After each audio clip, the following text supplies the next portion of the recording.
El tema de esta noche se titula La fe del creyente ante la ruina de Jerusalén.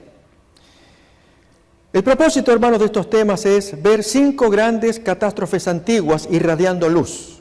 Es el tema general de esta serie de 5 temas. Y es que en lo que yo llamaría el fin del mundo local. Esto es Egipto, fue la primera noche, cómo Dios devastó a esa nación con las 10 plagas. Luego entonces, el tema de anoche, el fin del mundo local, esto es el reino del norte, Israel. Y se estudió la fe del adorador en medio de la apostasía, el cambio de culto que Jeroboam I inició en el reino del norte, y por 200 años exactos, desde que arrancó ese reino hasta que terminó. ¿Qué pasó con los héroes? Son pocos, pero los hay. Y anoche se citaron textos bíblicos que considero que son una joya. Segundo de Crónicas, capítulo 11 y capítulo 15, que muestran gente que emigró, dejó sus tierras para ir a establecerse donde se practicaba el culto verdadero. Y vimos ejemplos anoche impactantes, por lo menos lo es para mí. Y especialmente, hermanos, con gente cercana a nosotros. Cuando se miraron las figuras de las unciones, unción de las carteras y cuánta cosa rara, pero cuando las 2 últimas imágenes miramos, gente muy cercana a nosotros, practicando cultos extraños también, o en otras palabras, cambio de adoración y la fe del adorador en medio de esa apostasía. Hoy, hermanos, vamos a escuchar algo bíblico, lógicamente, pero es un tanto distinto, y es voces que hablan, y a veces hablan bonito, y nos cambian la orientación de nuestras emociones y aún de nuestra fe. El tema de hoy es, pues, la fe del creyente ante la ruina de Jerusalén, causada mayormente por los falsos profetas. El tema de mañana será la fe del afligido durante las inmundicias de Sodoma. Ya imaginamos quién es aquel que afligía su alma justa viendo los hechos inicuos, nefandos de los sodomitas. Hablamos del otro. Y el último tema es la fe del constructor frente a la ciencia de los antediluvianos, construyendo un barco cuando no había mar. En fin, un tema precioso que muestra, hermanos, en principio, el mismo común denominador. Y es, frente a una gran calamidad, cómo actúa el héroe. Vamos a ver este principio, hermanos, en 1 Corintios, capítulo 10.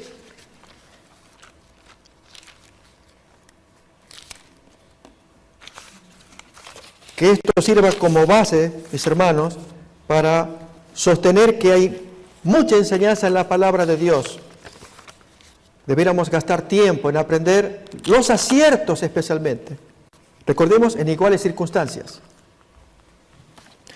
1 Corintios 10, desde el versículo 1 tenemos: porque no quiero, hermanos, que ignoréis que nuestros padres todos estuvieron bajo la nube y todos pasaron el mar, y todos en Moisés fueron bautizados en la nube y en el mar. Fíjense, hermanos, cómo el apóstol Pablo toma un hecho histórico, esto es pasar bajo la nube y bajo el mar, pero le da un significado que se llama tipológico, es el nombre técnico que se le da. Esto es un significado, hermanos, bonito, donde muestra un primer modelo que son los santos, aquellos del Éxodo, aquella generación, y un segundo modelo que somos nosotros. Y usa una palabra que los conecta a ambos: bautizar. Más todavía, va a hablar del pan y la bebida espiritual, porque el segundo modelo, hermanos, hemos sido bautizados, literalmente, comemos el pan espiritual, que es la palabra de Dios, bebemos la bebida espiritual, que es la infusión del Espíritu Santo, la plenitud del Espíritu Santo, según Juan 7, que no había bajado el Espíritu Santo, no estaban llenos del Espíritu Santo. Jesús dijo: el que cree en mí, ríos de su interior saldrán, y hablaba del Espíritu Santo. Entonces, beber del agua, comer el pan, tiene que ver con Cristo y el Espíritu Santo. Habla de una iglesia, pero aquí que en la antigüedad ya había una iglesia, la que Moisés sacó de las plagas de Egipto. Seguimos leyendo.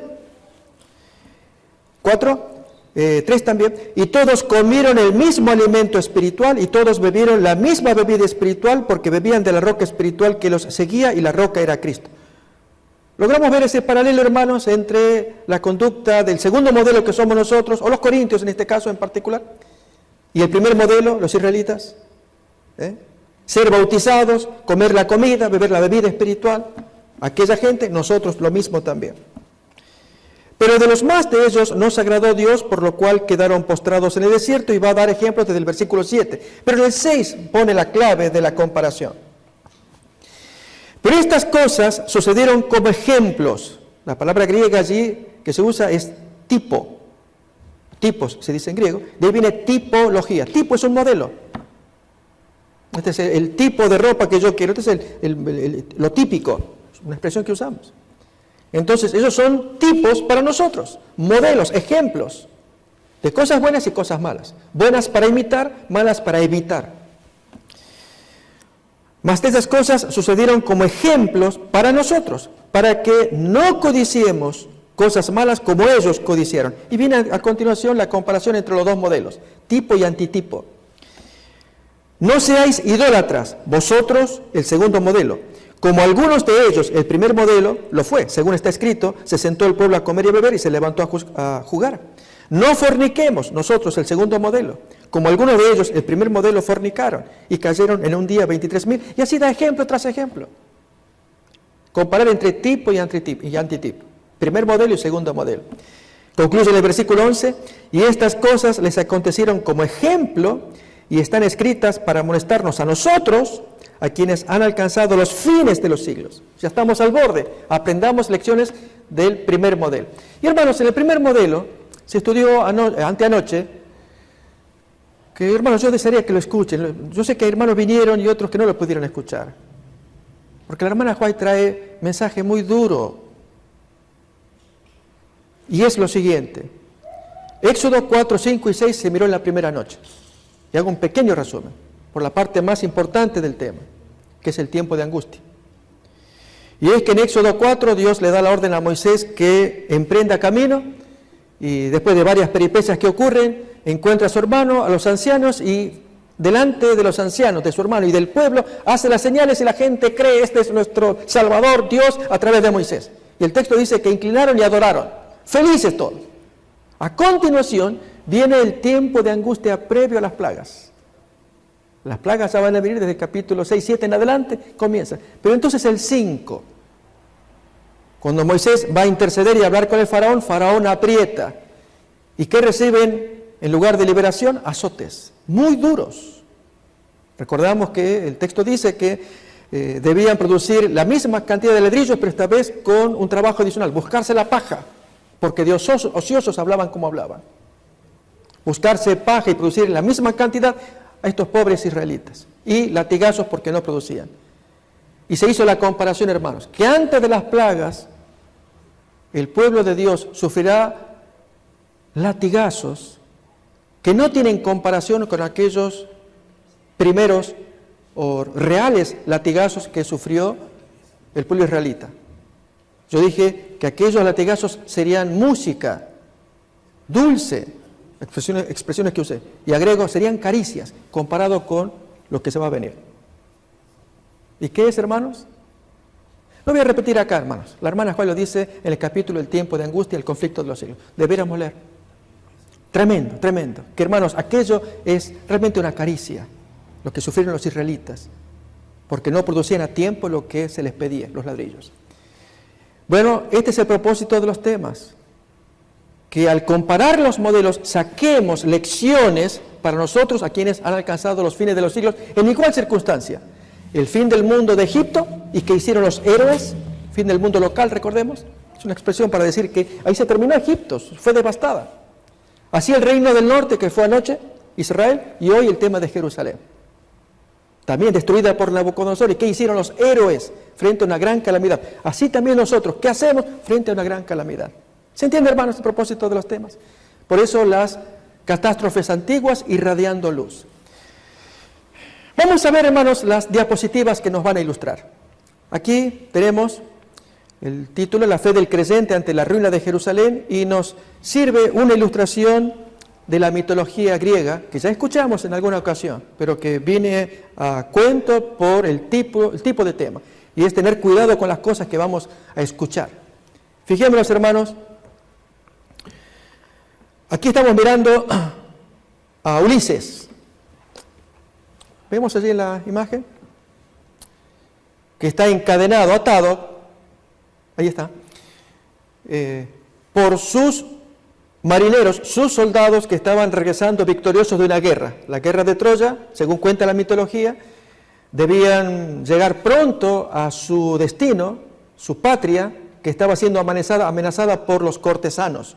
Como no aparecía el rey Ulises, los cortesanos pues presionaban a la esposa para que ella rápidamente eligiera nuevo rey, porque no se sabía por 10 años de las andanzas de este héroe Ulises.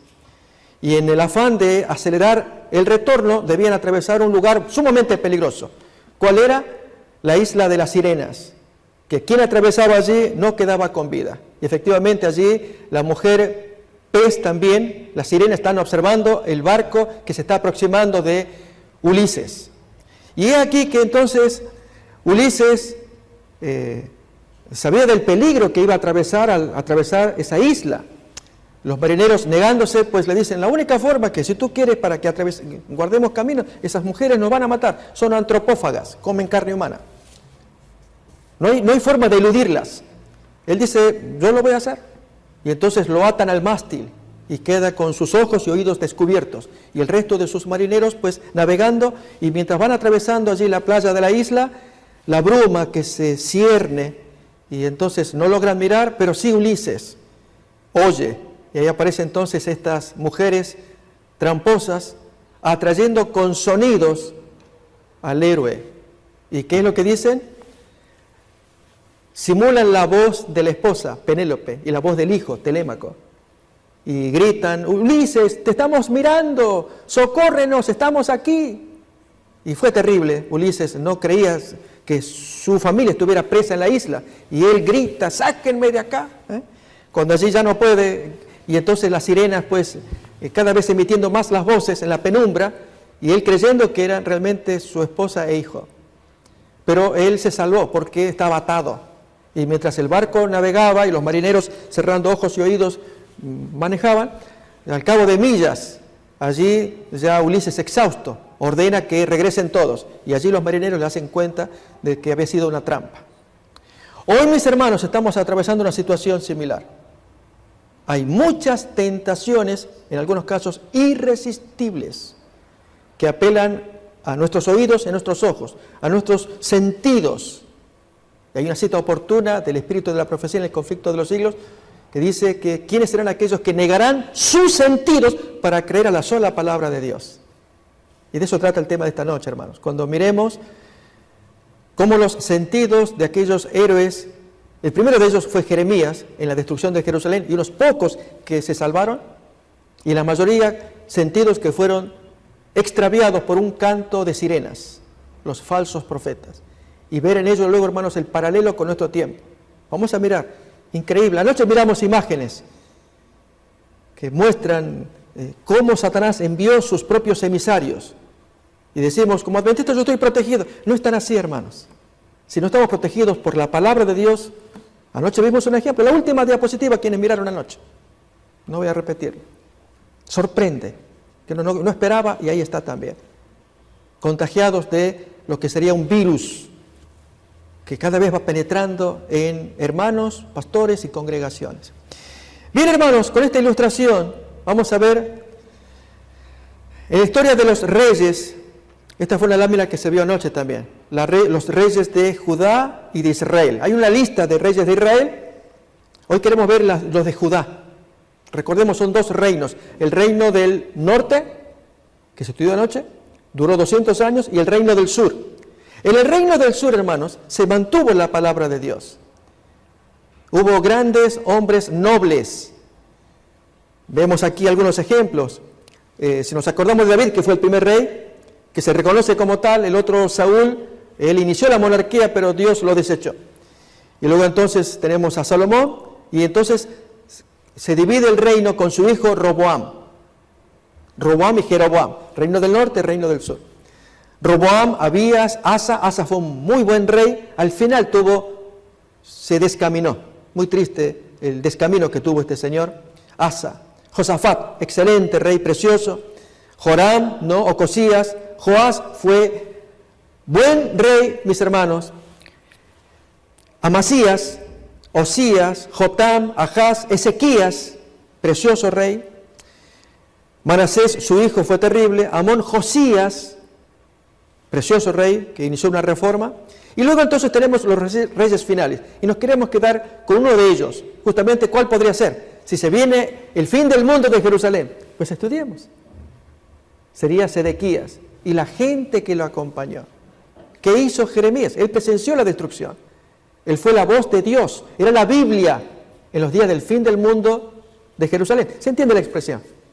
Hoy tenemos una Biblia, hermanos, la sagrada palabra de Dios. ¿Qué vamos a hacer nosotros? Si creer lo que dice allí y acatarla, obedecerla.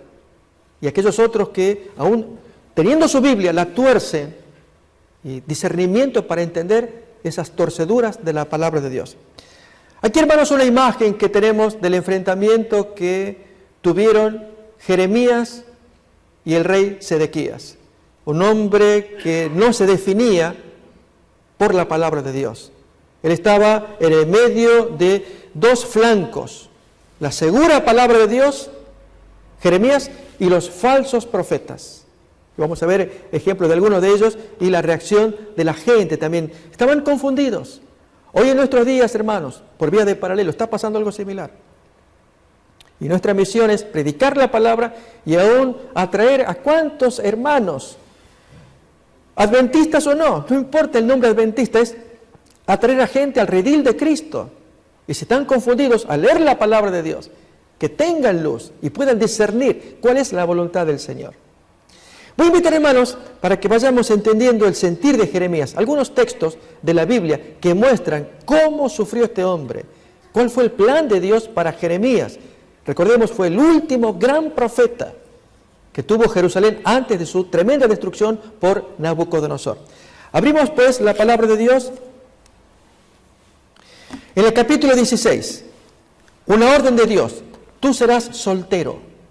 Tremendo, hermanos, pedirle a un hombre, y varias cosas. No vas a entrar en casa donde hay luto, no vas a entrar donde hay casa donde hay banquete. Él iba a servir de cuerpo entero, absolutamente un siervo para el Señor, un modelo de hombre para nuestros días, hermanos. ¿Cuántas veces nos hemos dejado llevar por la expresión profeta llorón, de capítulo 9:1? Es cierto, hermanos, pero él lloraba no por lo tembloroso, medroso, no, al contrario, su llanto era ¿por qué no oyen la palabra de Dios? Abrimos entonces capítulo 16 de Jeremías, para que tengamos una pequeña semblanza de este héroe, un héroe que vivió antes del fin del mundo de Jerusalén por Nabucodonosor. Recuerden esa expresión, fin del mundo local, queremos decir con ello. Capítulo 16, desde el primer versículo, leemos: vino a mí palabra de Jehová, diciendo: no tomarás para ti mujer, ni tendrás hijos ni hijas en este lugar. Porque así ha dicho Jehová acerca de los hijos y de las hijas que nazcan en este lugar. Fíjense, hermanos, pasó otro tanto con Ezequiel, es otro tema parecido a Jeremías, y que eran profetas vivientes, o mejor, profecías vivientes. La gente lo miraba, ¿qué le pasa a este hombre? Y en su conducta revelaba la voluntad de Dios. ¿Pero por qué no te casas? ¿Por qué no tienes hijos? ¿Por qué no disfrutas de la vida? Ay, ay, ay, si ustedes supieran por qué. Es lo que Jeremías intentaba transmitirles de parte de Dios. Porque así ha dicho Jehová acerca de los hijos y de las hijas que nazcan en este lugar, de sus madres que los den a luz y de los padres que los engendren en esta tierra de Jerusalén. De dolorosas enfermedades morirán, no serán planidos ni enterrados, que ya significaba una desgracia, que un israelita no tuviera sepultura. Serán como estiércol, palabra muy chocante, sobre la faz de la tierra. Con espada y con hambre serán consumidos, y sus cuerpos servirán de comida a las aves del cielo y a las bestias de la tierra. Porque así dice el Señor, otro mandato: no entres en casa de luto, donde hay velorio, ni vayas a lamentar, ni los consueles. Hermanos, ¿cómo no habremos de consolar cuando hay sufrimiento? Pero miremos el mensaje de Dios. Porque yo he quitado mi paz de este pueblo. No tienen paz, no la van a tener, porque viene la destrucción. Hermanos, eso es una orden de Dios. Y así para esta Babilonia, así para este tiempo que estamos viviendo. Por lo tanto, tenemos que despertarnos de la supuesta paz en la que algunos estamos. Demasiado cómodos, no logramos mirar. Ya hay una sentencia de parte de Dios para este planeta revelada en Apocalipsis. Por lo tanto, Dios te pide a ti y a mí que seamos los modernos, ¿qué cosa? Jeremías. Sé un Jeremías. ¿Sigue más? Porque yo he quitado mi paz de este pueblo, dice Jehová, mi misericordia y mis piedades. Morirán en esta tierra grandes y pequeños, no se enterrarán, ni los plañirán, ni se rasgarán, ni se raerán los cabellos por ellos, ni partirán pan por ellos en el luto para consolarlos de sus muertos, ni les darán a beber vaso de consolaciones por su padre o por su madre.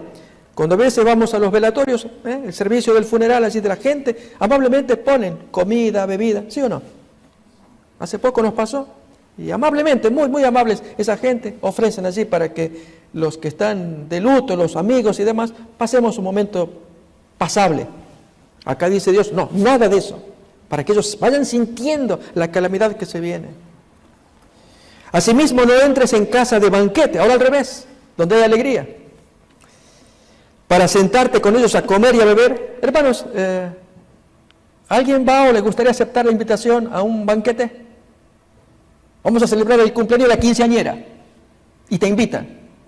¿Irías? Pastor. Hermano, lógico, actuamos así porque no logramos mirar lo que Dios quiere que miremos con Jeremías. No estoy diciendo que no vayamos a la quinceañera, quienes quieran ir y que nos invitan, parientes, amigos, vente que mi hija cumple 15 años, en fin, ya conocemos. Lo que estoy diciendo, hermanos, es que era tan grave este momento como lo es ahora, para que tomemos conciencia. Que entonces en la invitación que nos hagan o en las palabras con que respondamos, llevemos mensaje. Y si te invitan a la quinceañera, por dar una ilustración, inspírate en Jeremías. ¿Cómo harías? ¿Qué harías? ¿Qué dirías? ¿Se capta, hermanos? Eso es empezar a tomar conciencia del tiempo que estamos, como Dios se lo quiere hacer ver al profeta. Tan grave era, y la gente no lo miraba. 9. Porque así ha dicho Jehová de los ejércitos, Dios de Israel, he aquí que yo haré cesar en este lugar, delante de vuestros ojos y en vuestros días, toda voz de gozo y toda voz de alegría, y toda voz de esposo y toda voz de esposa, etcétera, etcétera. Sigue hablando todavía más. Fíjense, hermanos, en el capítulo 9:1. Pequeños versículos así rápidos para tener un perfil de Jeremías. 9:1. El llamado profeta llorón. Oh, si mi cabeza se hiciese aguas y mis ojos fuentes de lágrimas, para que llore día y noche los muertos de la hija de mi pueblo. ¿Quién me diese en el desierto un albergue de caminantes para que dejase a mi pueblo y de ellos me apartase? Porque todos ellos son adúlteros, congregación de predicadores, etcétera, y comienza a describirlos. Muy duro el capítulo 9, hermanos. Y con las cosas que están pasando, hermanos, tengamos presente lo que se dijo en la primera noche, que Dios hizo distinción entre los egipcios y los israelitas, absolutamente. Está en un texto de Éxodo 11, absolutamente, ni un perro va a mover la lengua contra los israelitas. Así Dios hace diferencia entre el que tiene el sello de Dios y el que no lo tiene. Solo, hermanos, que su castigo para el que no tiene el sello, eso aparece en Apocalipsis 9, será muy duro, pero el santo que tenga el sello de Dios lo tendrá que vivir también. Él tendrá su comida, su pan, su protección, pero no va a ser, hermanos, que estaremos en un sofá mirando en televisión qué es lo que le pasa a los malos. No es así. Por lo tanto, prepararnos oportunamente para momentos dramáticos que van a venir, que será castigo para los pecadores. Muy bien. Es un tiempo de angustia. Y así acá, hermanos, lo mismo. Se viene una calamidad y Jeremías lo está mirando y lo escribe para que el pueblo reaccione. Estaban dormidos, y especialmente por causa de los falsos pastores o falsos predicadores que arrullaban a la gente. Por eso, hermano, la ilustración inicial de Ulises. Ulises por poco cae en la tentación, si no fuera que estaba maniatado. ¿Qué lección sacamos, hermanos? Es estar tan seguros en la palabra, maniatarnos en la Biblia. que aunque tengamos que ver y escuchar cosas, seguimos a la Biblia y nos va llevando en el barco allí, hasta que salimos de la tentación. Pero cuando uno se afloja de la palabra de Dios, allí cae y es arruinado. Miramos más todavía, hermanos, capítulo 20, para luego mirar imágenes de la triste experiencia que tuvo Jeremías. Capítulo 20. Miren cómo él se expresa desde el versículo 1, especialmente el 7 y el 9, pero vamos a ver desde el 1, y en un ratito más miramos la imagen también. Cómo él se expresa acerca de la pasión por predicar. Quería apartarse, yo no quiero más, Dios, no te quiero escuchar más. Pero adentro le bullía el alma. A ver, capítulo 20, versículo 1. El sacerdote Pasur, hijo de Immer, que presidía como príncipe en la casa de Jehová, oyó a Jeremías que profetizaba estas palabras.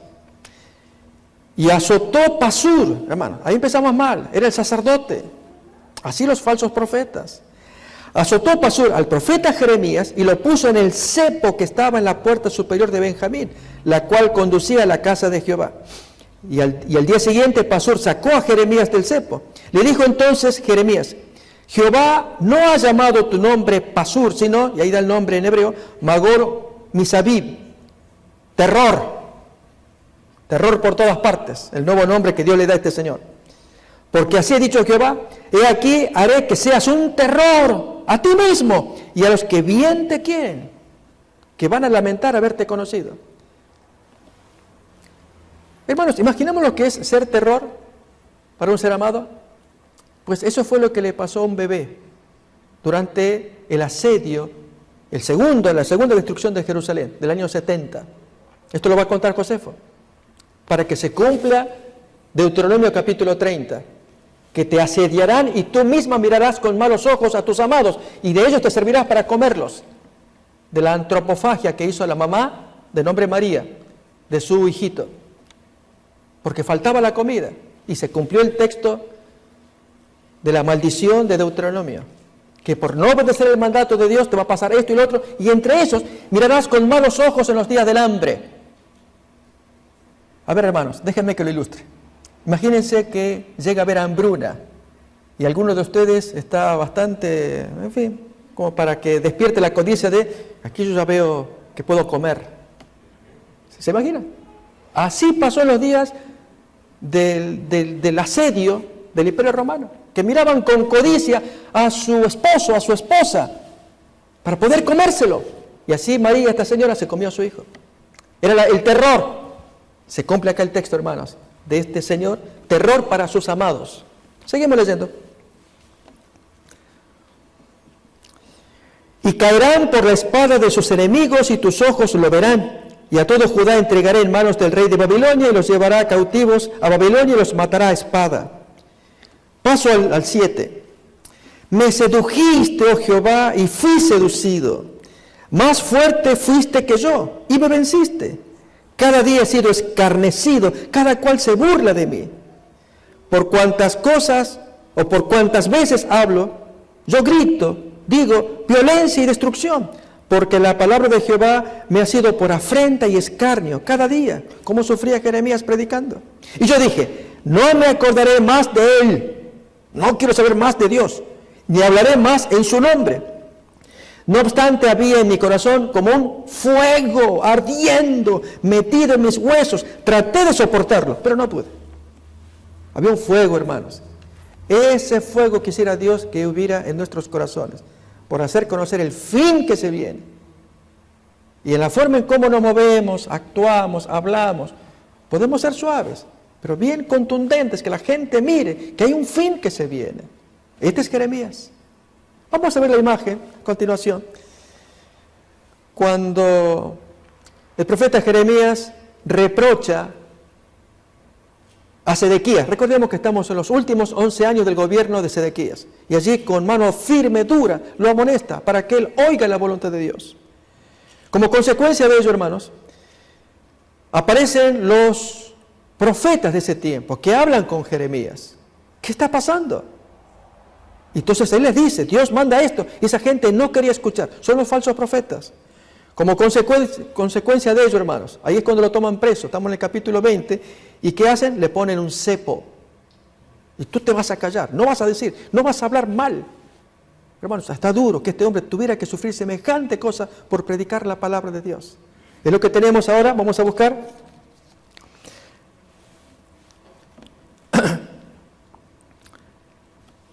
Capítulo 22, texto que leímos. Y azotó Pasur al profeta Jeremías y lo puso en el cepo que estaba en la puerta superior de Benjamín, la cual conducía a la casa de Jehová. Así que, hermano, estaba cerquita el templo. Y el predicador, un predicador del templo, no podía predicar, sino que le pusieron un cepo. Miremos más, hermanos, ahora ya con el rey Sedequías en sí, capítulo 32, versículo 1, también de Jeremías.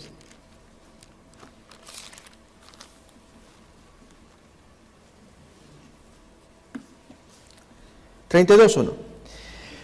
Palabra de Jehová que vino a Jeremías el año 10º de Sedequías. Aquí ya nos estamos adelantando, está en el tiempo de Sedequías, recordemos, gobernó 11 años. En el penúltimo le pasa lo que vamos a leer ahora. 32:1 de Jeremías, que fue el año 18º de Nabucodonosor. Entonces el ejército del rey de Babilonia tenía sitiada Jerusalén y el profeta Jeremías estaba preso ¿en dónde, hermanos? En el patio de la cárcel que estaba en la casa del rey de Judá. O sea, estaba preso y en lugar de Sedequías de escuchar a su profeta, lo mantenía preso. Porque Sedequías, rey de Judá, lo había puesto preso diciendo, ¿por qué profetizas tú diciendo, así ha dicho Jehová? He aquí yo entrego esta ciudad en manos del rey de Babilonia y la tomará. Y estaban ya sitiados por Babilonia. Porque Sedequías tenía esperanza de la intervención de una falsa esperanza, el rey de Egipto. Recordemos el partido por egipcio, se llama así al grupo de gente liderados por los falsos profetas, que daban expectativas. Él nos va a salvar. Es el rey de Egipto. Sigo leyendo. Y Sedequías 4, rey de Judá, no escapará de la mano de los caldeos, sino que de cierto será entregado en mano del rey de Babilonia, y hablará con él boca a boca, y sus ojos verán sus ojos, cara a cara, y hará llevar a Sedequías a Babilonia, y allá estará hasta que yo lo visite. Y si peleares contra los caldeos, no os irá bien, dice Jehová. Esas son las palabras de Jeremías, y el rey Sedequías lo increpa. ¿Por qué hablas así y hablas así?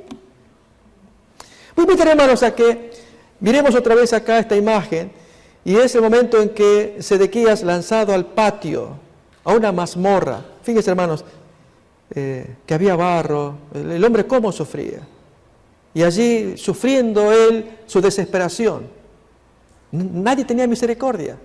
En un momento hay alguien extranjero que sí pide por él. Pues vemos acá entonces a Jeremías buscando subir de ese patio, en una cárcel, en una mazmorra en que él estaba, cuando lo quitan finalmente, y es por mediación de un pagano, Ebed-Melech. Aquí la alegría cuando lo quitan ya, le pusieron sogas y trapos allí para que no se lastime, y el abrazo que tiene con este señor Ebed-Melech, al cual Dios profetizó. Voy a invitar a que leamos el texto, hermanos. Capítulo 37 ahora. Vamos a abrir.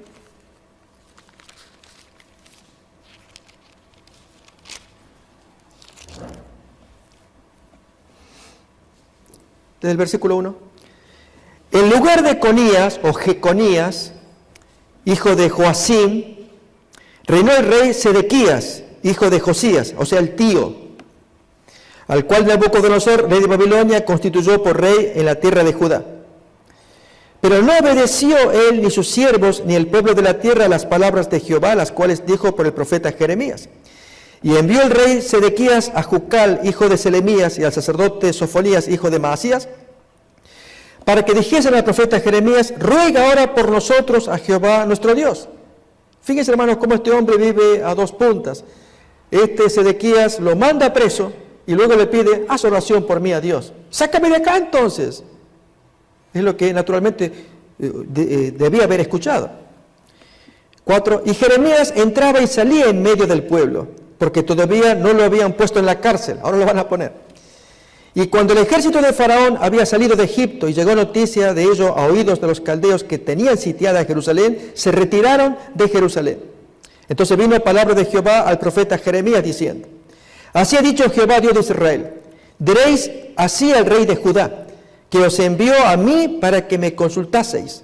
He aquí que el ejército de Faraón, que había salido en vuestro socorro, se volvió a su tierra de Egipto. Y volverán los caldeos y atacarán esta ciudad y la tomarán y la pondrán a fuego.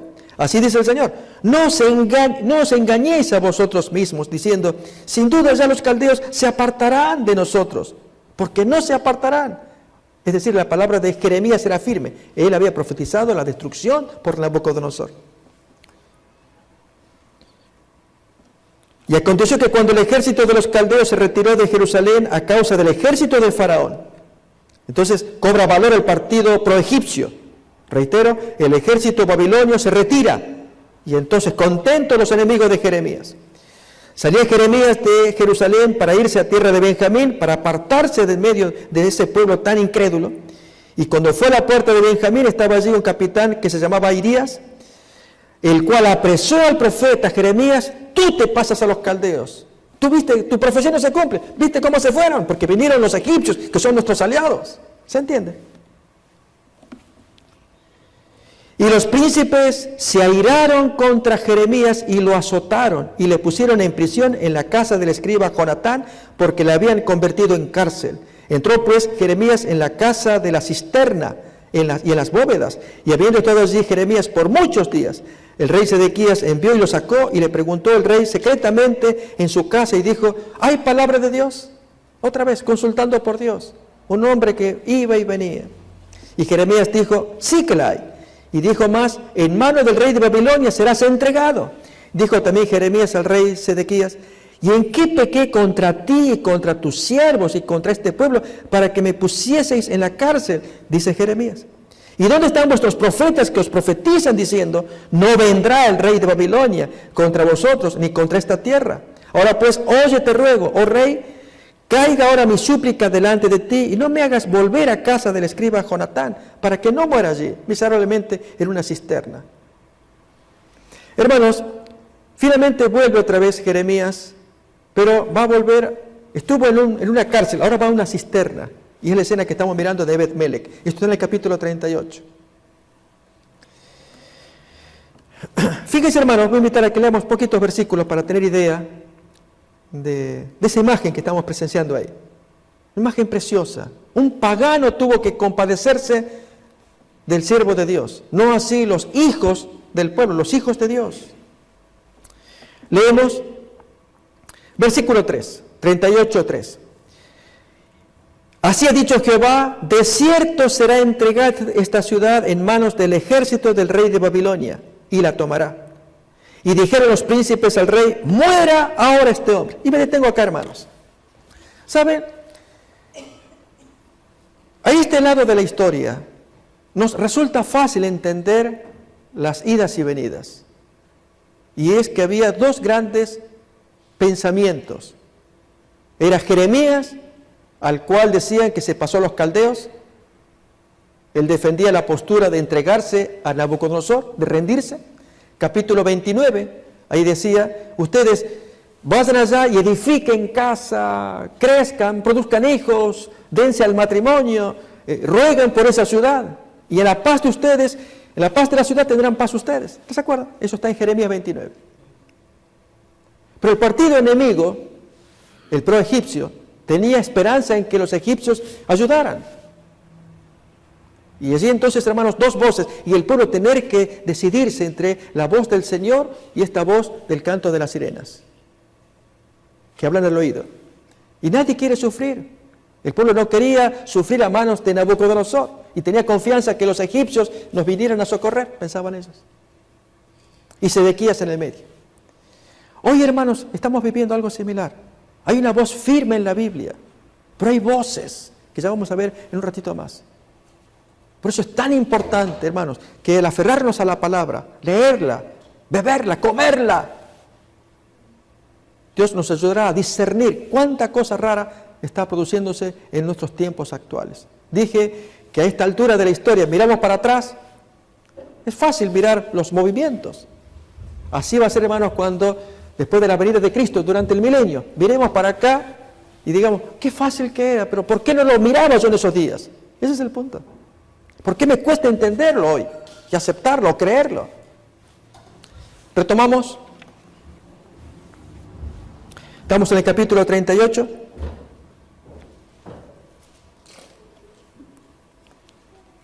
Versículo 6.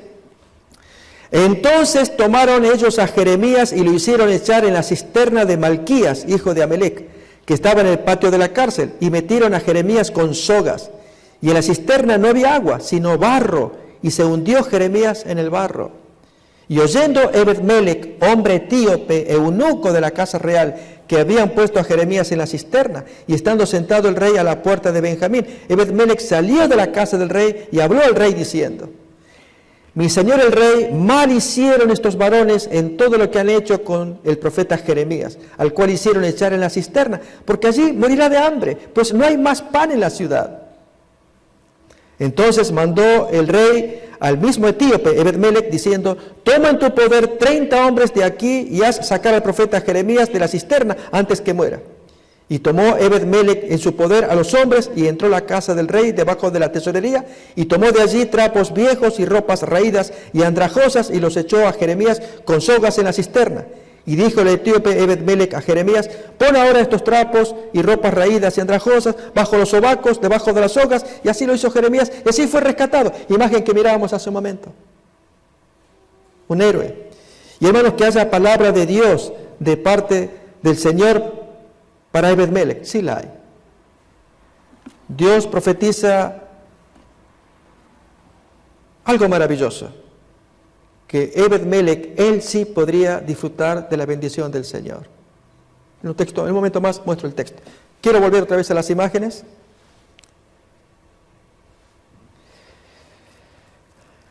La parte final, hermanos. Acá estamos mirando al rey Sedequías y Jeremías nuevamente llevado ante el rey y la gran disputa. Hombre joven, gobernó desde los 21 años, murió a los 32. Y conocemos el final de Sedequías, cómo él presenció. Esto va a aparecer en Jeremías capítulo 39, allí se nos cuenta, cómo este hombre presenció con sus ojos, fue lo último que pudo disfrutar, el degüello de sus hijos, con sus 32 años. Como Nabucodonosor se ensañó contra este hombre. Él pudo ver eso y luego de ello le quitó los ojos. ¿Qué pasó a continuación? La destrucción de Jerusalén. ¿Podemos hacer aplicaciones para nosotros en nuestros días? ¿Podemos sacar mensaje para nosotros hoy? Sí, hermanos. ¿Qué les viene a la mente cuando miramos esta imagen? ¿Qué podemos decir de esta gente?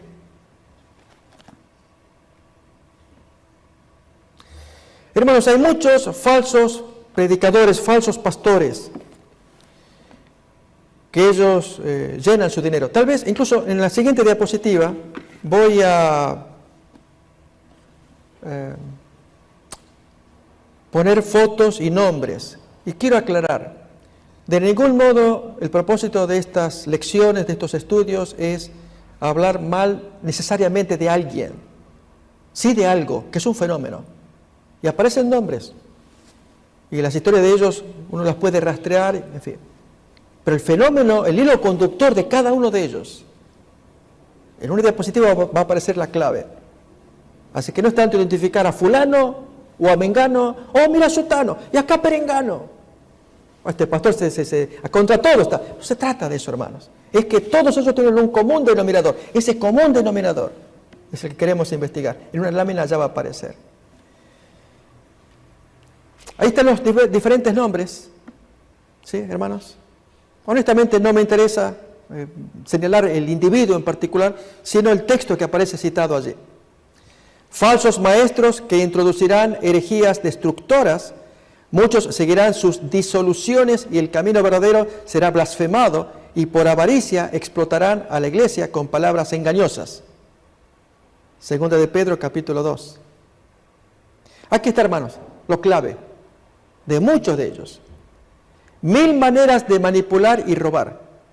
Reitero, no importa el nombre, O a ver si está acá en la lista el pastor. Sí, ahí estaba. Yo vi el nombre. No es el nombre, hermano, el fenómeno, el hilo conductor de todos ellos. Si tu hijo es un drogadicto, pacta, aparece arriba. Y voy a invitar a que reaccionemos. ¿Cuál sería el verdadero lenguaje de un siervo de Dios? Si tu marido te dejó, trae tu pacto. Si estás en bancarrota, trae tu pacto. Si tienes una enfermedad, trae tu pacto. Pon tu semilla para que Dios te fructifique. ¿Y semilla cuánto es? Si siembras poco, así vas a cosechar. Así que no pongas 20, pon más. Pon 50, sí más, esfuérzate. Uno de 100 puede ser. Así va a ser la bendición. Si tú siembras mucho, así vas a cosechar mucho. ¿Se entiende?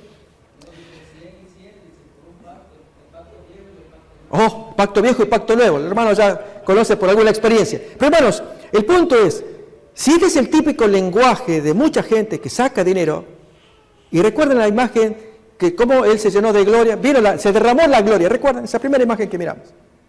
Contando los billetes. Lógicamente, la gente trae el pacto. Pregunto, hermanos, si nuestro hijo es un drogadicto y nuestro cónyuge nos dejó, si estamos en la bancarrota o si padecemos alguna enfermedad, acá se nos sugiere hacer un pacto. ¿Hay algo de luz en ello? Ustedes den la respuesta correcta. Y entonces se nos dice, mete la mano en el bolsillo y hace un pacto. Ok, pregunto, ¿está correcto hacer un pacto? ¿Sí o no? ¡Sí! Ok, no de ese modo. Hermano, corríjanme. Por eso dije el hilo conductor, no importa el nombre, fulanito, menganito. No, hermanos, es bíblico. Si yo tengo problemas de salud, del cónyuge, acá se me dice, haz pacto. A la primera palabra, pacta, haz un pacto. A ver, cuéntenme cómo, no de ese modo. ¿De qué modo entonces? Me quedé solo otra vez. ¿De qué modo? Muy bien, me entrego al Señor, hago una promesa al Señor, quiero servirle, haré un pacto con Jesús. Jesús no necesita un dinero, hermanos. Quiere el corazón. Esto es más importante. Si el Señor es el dueño del oro y la plata, Él puede producir dinero. Lo que no puede producir es un cambio de corazón. El nuevo pacto. Entonces, hermanos, si estamos drogadictos o con los ejemplos que miramos acá, en la imagen, que eso es real. Hay problemas, pero hay que hacer un pacto con el Señor. Al hacer un pacto decidimos ser obedientes, obedecerle. Y en consecuencia, cuando hago un pacto con el Señor, soy su hijo, Él es mi Padre, hagan pacto conmigo. Entonces no se puede violar esa fortaleza, cuenta Isaías capítulo 26, una fortaleza que hago con el Señor. Así que hermanos, este va a ser el hilo conductor, un pacto que se hace de obediencia al Señor. Y acá vamos a detenernos mirando estos versículos en los minutos que nos quedan, hermanos. Miramos ahí la imagen. La Biblia nos advierte de los falsos profetas de los últimos días. Y como bien pone aquí la imagen que preparó esta diapositiva, un predicador con rostro de lobo. Pero usa la Biblia. Y estos textos son los que nos tienen que ayudar a entender. Voy a pedir entonces que pongamos esos textos uno tras otro. Segundo de Pedro capítulo 2, 1 al 3. Ahí lo vamos a ver en imagen. Hace un ratito lo leímos. Otra vez, hermanos, que eso se nos grave. Porque Dios advierte contra estos lobos que sacan dinero. Que ellos dicen, se me derramó la gloria y cuentan su billete. Y seguimos con problemas. Porque no hemos hecho pacto con Jesús. Son falsos profetas. Que en aquel tiempo, en el tiempo de Jeremías, de Jerusalén, los había, hermanos. ¿Cuántos de esos oyentes no querían sufrir a manos de Nabucodonosor y tenían la esperanza, el partido pro-egipcio, nos van a liberar y volveremos a ser como antes? No es así. Y Jeremías claro le dice, hay un castigo, hay un fin del mundo que se viene de Jerusalén con Nabucodonosor. Miramos entonces 2 de Pedro, capítulo 2, versículos 1 al 3, así los demás textos. Pero hubo también falsos profetas en el pueblo, como habrá entre vosotros falsos doctores o maestros, que introducirán encubiertamente herejías de perdición. Herejías, atentos hermanos, Puede ser que haya algún hermano laico que discierna y que diga, discúlpeme pastor, yo lo aprecio, pero lo que usted está diciendo para mí es una herejía. ¿Por qué, hermano? Déjeme, venga aparte y le explico por qué. Es lo que yo creo. Hermanos, que tengamos valor, pero también conocimiento, discernimiento, para poder enfrentar esa llamada herejía, lo que leíamos recién. Entonces, que introducirán herejías de perdición. ¿Qué más tenemos en la imagen? Ponemos otra vez.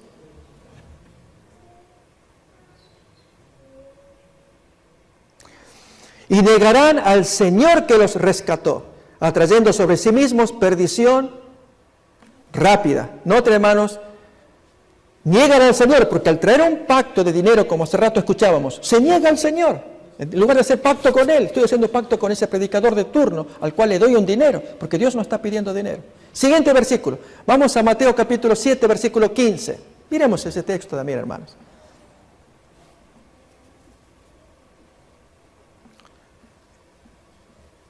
El engaño de los modernos falsos predicadores. Y hermanos, un común denominador, si empezamos a mirar, es que juegan con nuestras necesidades. Tengamos cuidado. Guardaos de los falsos profetas que vienen a vosotros vestidos de ovejas, mas por dentro son lobos rapaces. Siguiente versículo ese, el 16. Leemos también, que le sigue. Por sus frutos los conoceréis. ¿Acaso se toman uvas de los espinos o higos que procedan de los abrojos? Si miramos un abrojo y miramos un espino como fruto, no, pero decimos, no, pero seguramente algo pasó, pero esa planta es una higuera. Y la higuera, pues, no sé qué le pasó que produjo allí un espino. Debe producir higos. El fruto revela la naturaleza de la planta. Y si miramos un fruto que nos choca, yo ayer les mostré, hermanos, un fruto de estos falsos predicadores, si se acuerdan, la imagen de este pastor que se hace llevar en andas, que lo rodean acá, tiene su Torá, un enorme rollo, y el hombre lo llevan allí en paseo. Es la unción del coronado como rey, porque él al ser coronado luego puede dar la bendición. Y esto suena feo. Jesús quiere humildad y este Señor quiere, y allí en andas lo pasean, un hombre grueso, varios hombres fuertes, en un solio, como un trono, lo pasean. Eso miramos ayer en la imagen, de las varias falsas unciones. Por sus frutos. Miremos, hermanos, el fruto y la naturaleza de la planta que da semejante fruto. Siguiente versículo, Mateo 24, profecía que conocemos. Porque se levantarán falsos cristos y falsos profetas y darán señales grandes y prodigios, de manera que engañarán, si les fuere posible aún, a los escogidos. Hermanos, por más milagro que aparezca delante de nosotros, el milagro no es la evidencia de que este Señor está de parte de Dios. Pero pastor, no puede ser si las otras iglesias hacen tremendos milagros. Yo lo presencié con mis ojos. No, mis hermanos, el milagro no es la evidencia, es la obediencia, la lealtad a Dios. Haya o no milagros, porque los puede haber. Siguiente versículo, Marcos 13, 22. Textos que nos ayudan a reflexionar. Lo mismo, se levantarán falsos cristos y falsos profetas y darán señales y prodigios para engañar, si pudiese aún, a los escogidos. ¿Estamos seguros, hermanos, de que no nos van a engañar? Recuérdense de Ulises, cómo él nos saltó al canto de las sirenas y ser destruido. ¿Cómo fue? Amarrado, maniatado. Así, hermanos, manetémonos a la palabra de Dios. Aunque venga alguien que diga, a ver, perdón. Maniatarte, por favor, la Biblia es escrita por hombres, tiene errores. Hay cuantas cosas que son erróneas, que se han equivocado. Fíjate en el texto tanto, cuanto y tanto. Y hermanos, es razonable. Ahí es cuando necesitamos estudiar nosotros nuestra propia Biblia. Porque el propósito, hermanos, es que nos apartemos del seguro mástil, donde estamos amarrados a la palabra de Dios. Esa es la voz de Dios, y dejar que el barco de nuestra vida avance. Es el caso, hermanos, de los famosos 4 jinetes nuevos, un video que está en YouTube de los 4 más grandes famosos ateos del mundo. Se llama así, 4 Horsemen, 4 jinetes. Entre ellos Richard Dawkins, famoso ateo. Y los 4 hacen un diálogo que dura más de 1 hora.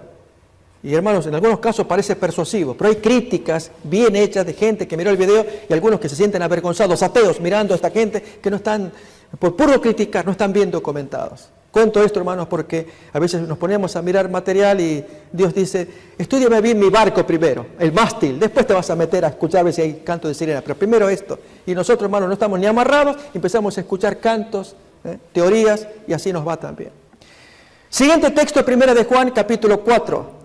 Versículos del 1 al 6. Amados, no creáis a todo espíritu, sino probad los espíritus, si son de Dios, porque muchos falsos profetas han salido por el mundo. Con este texto nomás nos quedamos. Falsos predicadores, no le crean, muchos han salido. Guiémonos por la palabra de Dios. Y especialmente el segundo versículo que no se leyó. Aquel espíritu que confiesa a Cristo, ese es del Señor. Pero aquel que lo niega es del enemigo. Y hermanos, exaltar a Jesús es lo más importante en este tiempo. Sus mandatos. Siguiente versículo, 2 de Juan, versículo 7 al 11. Ahí tenemos otro texto para examinar también.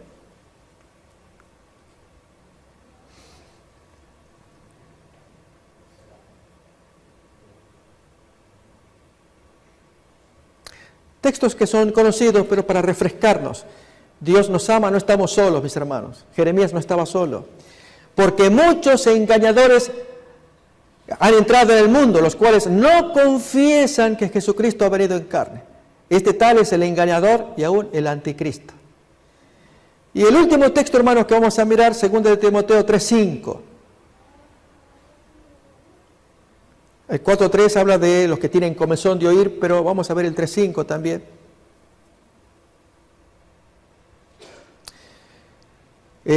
Segunda de Timoteo, más que Tito.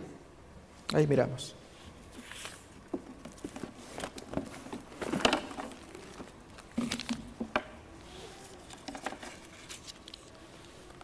Muy bien, ahí tenemos. Teniendo apariencia de piedad, pero niegan la eficacia o el poder de ella. Esta gente evítalos. Este es el resumen, hermanos. No hay poder en sus vidas. Es pura apariencia. Falta el poder. La palabra eficacia allí en el griego original es dynamis, que de ahí viene dinamita. Es el poder. Es poder de Dios que conmueve el corazón.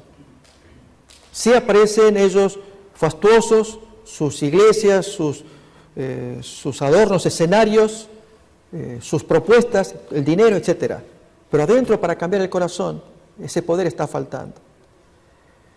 Hermanos, demos gracias a Dios, porque aunque haya falsos profetas, tenemos un Jeremías en nuestro tiempo. ¿Cuál es? ¿Cuál es el Jeremías moderno? La palabra de Dios, la Biblia. Y de regalo, hermanos, adicional, el espíritu de la profecía. Teniendo eso, hermanos, no podemos temer de las cosas que llegan a pasar. Que así como vino la destrucción de Jerusalén y había voces discordantes, así también se acerca un fin, y aunque haya voces discordantes, Dios las desenmascara y creemos a la palabra y nos humillamos ante ella y la obedecemos.